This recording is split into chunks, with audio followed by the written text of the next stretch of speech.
Saint Joseph Vaz. Saint Joseph Vaz, the son of a Goan soil, who is now a saint and well known as Apostle of Sri Lanka. The feast of Saint Joseph Vaz is celebrated on 16th of January every year.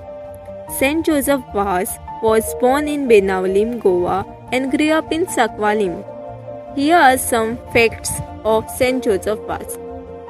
Saint Joseph Vaz was born on Friday, 21st April 1651, Benaulim, Goa. Baptized on Friday and died on Friday, 16 January 1711, Kandy, Sri Lanka. The day he was born, his father, Christian Vaz, saw a star in the sky around midday. That day, he wrote in his personal diary that his son would be a great man. The doors of Kortalim Church opened on their own when he went to visit the Blessed Sacrament one night.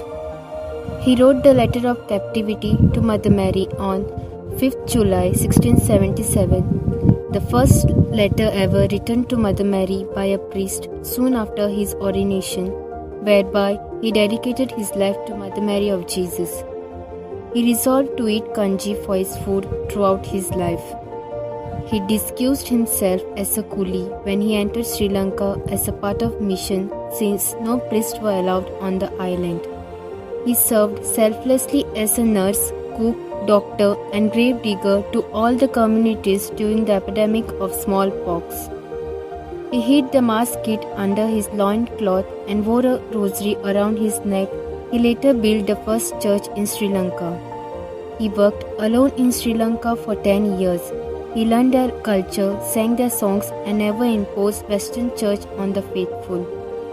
He baptized, catechized and built 300 chapels, churches and homes for old, sick and needy next to churches.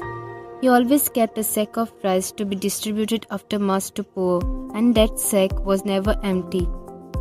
Under the fear of Dutch ruling Sri Lanka, he disguised himself as a baker, dhobi, coolie, servant and businessman to work during the night. He issued a command over snakes to never bite a priest. Till date, never has a priest in Sri Lanka has been bitten by a snake. While in prison, he translated catechism books and wrote the Stations of the Cross in the local language. He won the hearts of Buddhist kings by praying for rain when the island was ravaged by drought. He performed this miracle and it rained all over Ireland except on the saint and the altar he built to pray for the rain. He never kept any money to him, always depended on God. He had nothing to owe. He wore only one cassock which was patched and stitched all over again.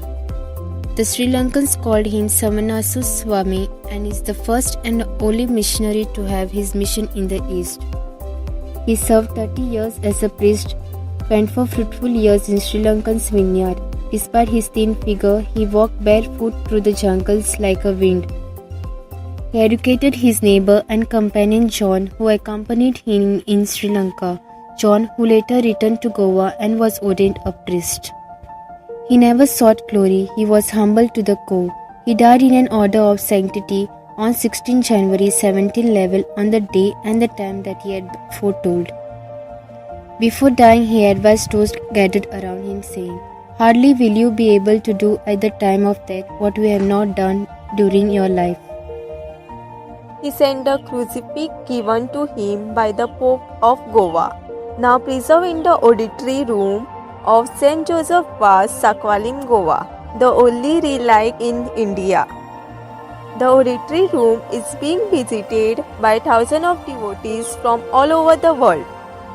The jackfruit tree that he played under climbed down from the windows to visit a blessed sacrament in Kortalim Church quietly during the nights, still stand witness to Holy Son of Goa.